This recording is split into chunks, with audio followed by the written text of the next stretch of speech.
Hello, this is Winters and this is Deployment Zone. This is the show where I show you something I've painted recently that will be hitting my deployment zone in the near future, and today we're featuring the Kastelan robot Maniple. Now, I know what some of you are thinking. In the past I've said that I probably would never get this unit. Well, the probably turned into a maybe, and the maybe turned into a I have got this unit. And the reason why I've got this unit is because rules-wise it is so very, very effective. But aesthetically, in my opinion, this is the least Mechanicum-esque, if that's a word now, Mechanicum-esque unit that you can buy. It doesn't smack of 40k to me.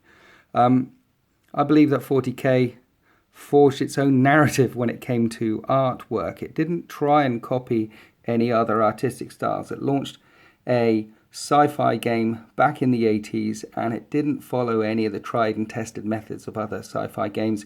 Instead, it tried to put the Middle Ages in space with space knights and space elves and space orcs. Okay, maybe not the Middle Ages, but the Lord of the Rings type world in space. And the Mechanicum and the Inquisition and the nasty underbelly of the 40k universe came shining through in the John Blanche artwork that you used to see back then, which is seeing less and less of these days. True Mechanicum forces, true Mechanicum models should be slightly uncomfortable to look at. The Mechanicum is not a race of beings that we would willingly become. They are narcissistic, fanatical idiots that believe that all knowledge is out there, all knowledge already exists, and that it is their job to go and find knowledge. They are idiots in the sense that they pray to machines. They pray to the Samsung Galaxies, they pray to the Googles and the Apples out there and hope that they answer them back. They build the machines and press the holy button of activation to see if the machine would speak to them, otherwise known as the on button. To my mind, the Mechanicum should look like this, barely human and nasty. Or more like this, something that when your mum caught you looking at it over your shoulder when you're a 12 or 14-year-old boy, she wonders what kind of hobby you're playing. It should make you feel a bit uncomfortable. In this case, these things look slightly sanitized by the HR department of a middling UK company full of 50-year-old men with beards and a bad case of the hives. This is a Diet Coke vitamin mineral water. This is a Ritz cracker of an aesthetic with a limp cucumber spread on top. However, having said all of that, I bought them because the rules are groovy, and I like to think that now they're painted, I've done a pretty good job of them. Did the stippling grey effect of the Penitent Forge, which is the name of my Mechanicum army. There is a showcase video coming up soon, I promise. I know I've been promising it for a while. And mainly the silver and greys, and then the red deep brush effects of the armour and the face. I think overall, once I got them down, I quite like them. The paint, not necessarily the models. At least this guy's got enough cables and baggage and wires hanging off of him, and a lovely power fist that looks like he's petting a puppy. So yeah, Kastelan robot Maniple is here to stay. It is a very beef unit. So let's dive in to the rules. Okay, so your robot Maniple comes with one little sister and two big daddies. You can add two more little sister or four more big daddies, but you're typically not going to do that because they're already quite pricey. This guy comes stock, we'll talk about him in a minute, but the robots come with two power fists and a torrent flamer. It's 290 points to have them with two power fists and a torrent flamer, or it's 320 points to give them twin link phosphor blaster and a phosphor blaster. Twin link phosphor blaster and a phosphor blaster. What does that mean? It means that this unit is chucking out 12 strength 6 AP3 shots at 36-inch range. 6 of them are twin linked and 6 of them are non-twin linked for their 30-point tax. They're still monstrous creatures, so they'll still be punching at AP2 with 2 attacks each. So let's face it, in most cases you're typically going to want to put the heavy phosphor blasters on there rather than save 30 points to have 2 power fists on them and just a flamer. With the fists and the flamer, you're going to be running them at people because they're not going to be hurting anyone. They're not going to be earning their points back, so the phrase goes, until they actually get into combat and start punching people in the face. So you're probably not going to want to load them up like that. I certainly haven't loaded them up like that. I'll put the blasters on them instead, because they're going to be reaching out and touching people at 36-inch range. They're probably going to have an effect on the battlefield from turn 1, turn 2, turn 3. And if they get into combat, as I said, they're still monstrous creatures. And when they punch people in the face with their big, clubby fists, it's still going to sting. The particular thing I like about this unit, let's go into some of the rules now, is that everything's strength 6. He's got a strength 6 pistol. They've got strength 6 shooty attacks. Their strength 6 in close combat, 2 attacks base. So 4 attacks base, 6 attacks on the charge for these guys. He's got 2 attacks base with a pistol and a power fist. So 3 attacks base, 4 attacks on the charge. That's a lot of attacks at strength 6 or higher AP 2. And shooty wise, all the shots are AP 3 and his pistol's AP 2. So you want to make this a shooty unit that has got high toughness and can tank it and can take it back again when it gets spat at by high velocity rounds. And if they do get into close combat, well, who wants to charge a unit with 2 monstrous creatures in it? Only dedicated assault units are going to want to do that. Most of the squishy things are going to want to stay well clear. So the Datasmith is quite a punchy little chap in his own right. He has a strength 6 AP2 Armor Bane pistol. Armor Bane makes it interesting. It means these guys, this unit could potentially crack open a Land Raider if they need to. Armor Bane 2d6, add them together on top of the strength 6. 4 attacks on the charge with his strength 8 AP2 Unwieldy Power Fist. And he's got toughness 4, 2 wounds, 2+ save, which is interesting, and a 5+ in bun. He is no slouch on his own right, essentially a Space Marine stat line, almost like a Tech Marine. While he's alive with the unit, he can chuck out protocols to these guys. They start with Feel No Pain, that's the basic protocol. Or he can switch that to double these guys' attacks, but they can't shoot at all, or double the number of shots from the carapace weapons, but they cannot move at all. So that'd be 6 twin-linked shots, and 12, is it 12? Yeah, 12 non-twin link shots, chucking up the output value of this unit to 18. If they're within 12 inches, that's 19, because his pistol will whip out as well.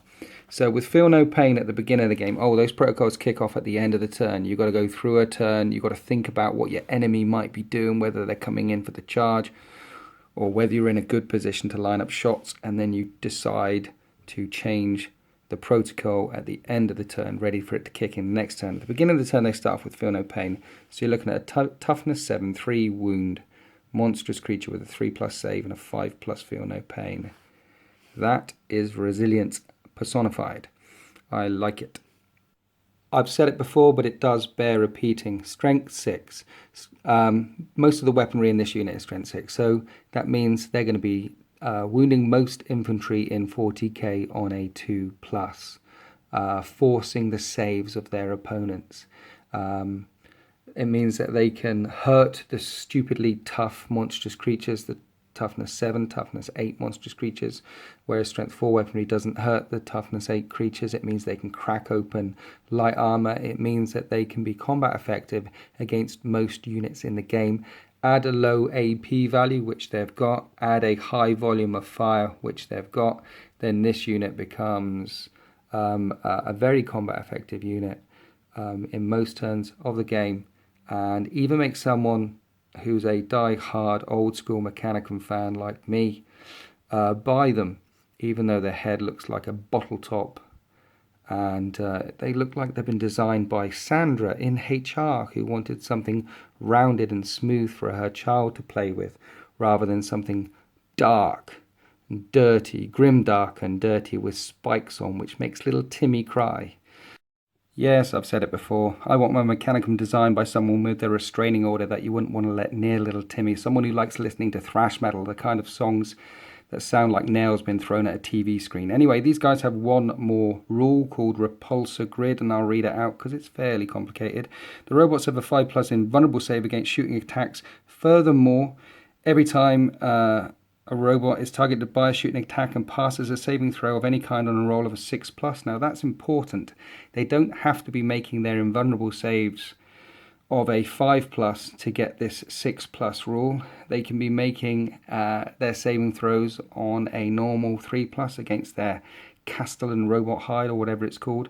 And yeah, any saving throws of a 6, the shot is deflected. The shot is deflected at the unit that fired it, the unit, not the model, and it suffers an immediate hit, resolved with the strength and AP value and special rules of the hit that was originally allocated to the Kastelan robots. So if there's a unit firing at these guys with a las cannon, and on a 6 on your saving throw, that will bounce back again and hit the unit, not necessarily the las cannon guy. Bolt guns firing against these guys, any 6s, they'll reflect back again with the strength and AP value of the shot. It's a immediate hit, and this won't. The repulsor grid cannot deflect blast or template weapons or psychic shooting attacks. And this rule is the bane of house rules and the bane of facts and ITCs out there everywhere, because what happens if the unit's inside a transport or a firing out of a hatch or a jinking transport? There's lots of little twists and turns about that rule that kind of break the standard 40k rules. The FAQ is coming, or if you're reading this after the FAQ and the errata is out, then you already know what Games Workshop's ruling is. But that's a tasty little thing. You could be taking hits from halfway across the battlefield and reflecting them back again. Because it's an auto hit, I'm assuming you're not taking cover against it. This is an assumption, haven't read any facts at this time. So bearing that repulsor grid rule in mind, you're not going to want to have the Data Smith out in front, even though he can tank a lot of wounds on his 2+ save rather than the 3+. You're going to want to put him behind so that 1 in 6 shots are going to be reflected back on the opponent, particularly when these guys are going to have a 5+ feel no pain for a large part of the game. You move these guys up the table with their 5+ feel no pain. You pop off the Protector protocol once in the game rather than the feel no pain, so they fire these weapons twice. And you do that when you issue Canticles of the Omnissiah, so they're going to have re-rolling to hit on their shots. And you lay down a hell of a lot of firepower for one phrase and then go back to feel no pain. These guys are going to take a lot of attention from your opponent's army, and at 320 points, so they should. And one more rule I just remembered about the Phosphor Blasters is they have, because they're phosphor weapons, they have the Lumigen special rule. So you're typically going to want to fire this unit first in your army. If an enemy unit has an unsaved wound against phosphor weapons, the cover save from that unit is reduced by 1, and you also get to reroll to charge range against that unit. So these guys fire first, take some wounds off it, and a unit in 4+ ruins, like these ruins, suddenly become a 5+ ruins when the rest of your army shoot at them. So nice little rules there that these guys have got. The repulsor grid, the Lumigen rule, they've got strength 6 weaponry. They are pokey, and now it is fight time. We're going to put them up against the crash test dummies. Yes, that's right, the crash test Marines are back. They're a 200-point tactical squad with a las cannon, that's las cannon gunner brother Lucky Strike, with a flamer, hello Ernie, he's now called Ernie, and veteran Sergeant Slap there. 200 points versus 320 points. I think we know who's going to win this one, but let's see how efficient they are at dealing death. Here we are, lined up for the big fight. The Crash Test Marines are in rapid fire range. That's 16 shots. Oh, +1 because the flamer guy, Ernie, has only got his pistol. They're firing at the Kastelan robots, and Space Marines hit on 3s. That's a pretty good shooting phase. 13 hits. We're wounding on 6s because they're toughness 7, and I count 3 wounds. 3 wounds with bolt guns. That's good. Now the robot Maniple needs to make 3+ saves. 3+ saves. Let's assume they've got their 5+ feel no pain. I should have said that at the start. And they don't take any wounds at all. Let's fire the last cannon. Come on, Lucky Strike. Go for a hit. He hits for once. Strength 9 versus toughness 7. He'll wound on a 2. That's a wound. And these guys have got a 5+ in bun. And it reflects back. Bam! Comes flying back, hits one of these guys and wounds them on a 2. Splat. The Maniple fire back. Let's do the pistol first. Hitting on a 3. He misses. We're not using any canticles here. They've got 6 shots from the carapace weapons that hit on 4s. Oops. And 6 twin link shots which hit on 4s. And they're twin linked. Hitting on 4s. That was his pistol. That's how many hits we've got. And we're going to be wounding the Crash Test Marines on 2s.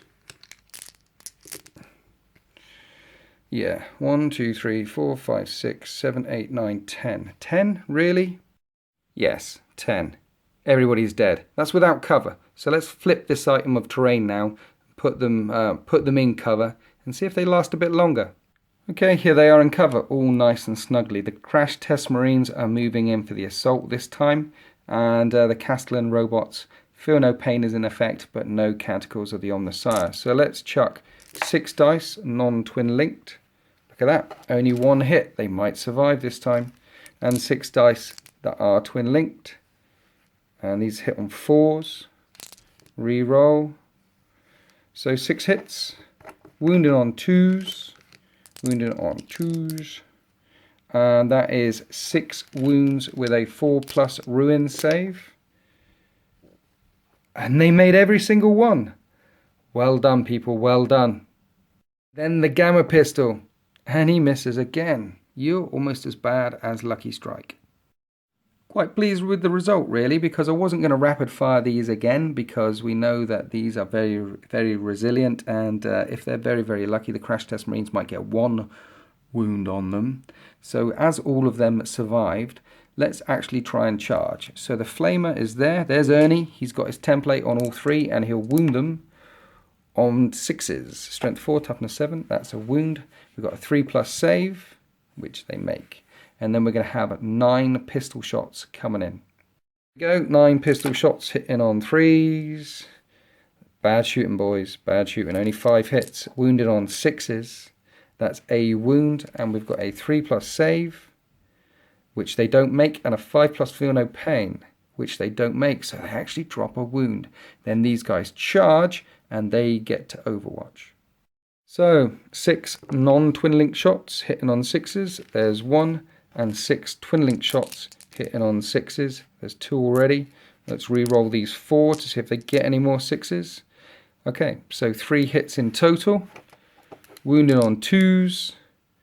3 wounds. And they get a 4+ ruin save. And 1 dies on the way in. And then the Gamma Pistol gets to shoot. And misses. So there you go. That gets splattered on the way in. And then they charge 4 inches in total. Let's get to that. Here we are all nice and snugly after this pile-in moves. I'm assuming Sergeant Slap was close enough to issue a challenge, and he did, so we've swapped around a bit. These guys will go at Initiative 1 against each other, but beforehand we've got Initiative 4 versus Initiative 2. Space Marines, 18 attacks. Weapon skill 4 versus 3, hitting on 3s.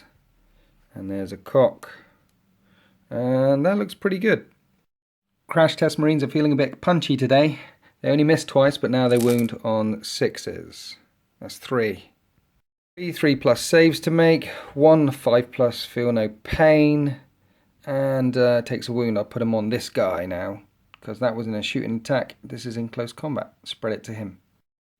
Then little Timmy's Diet Coke robots from space get to punch back, and they hit on 4s. And that's 3 hits. Strength 6, AP 2, killing on 2s. So that is 3 dead Marines.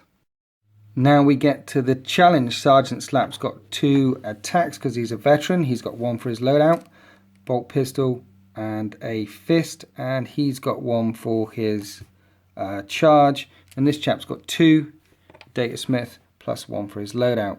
So let's do the Data Smith first. He hits on 4s. And that's 1 hit. And he's strength 8, AP 2, he'll wound, and that's a dead Sergeant Slap. But can he have sweet revenge? Slappy hits back on a 3+.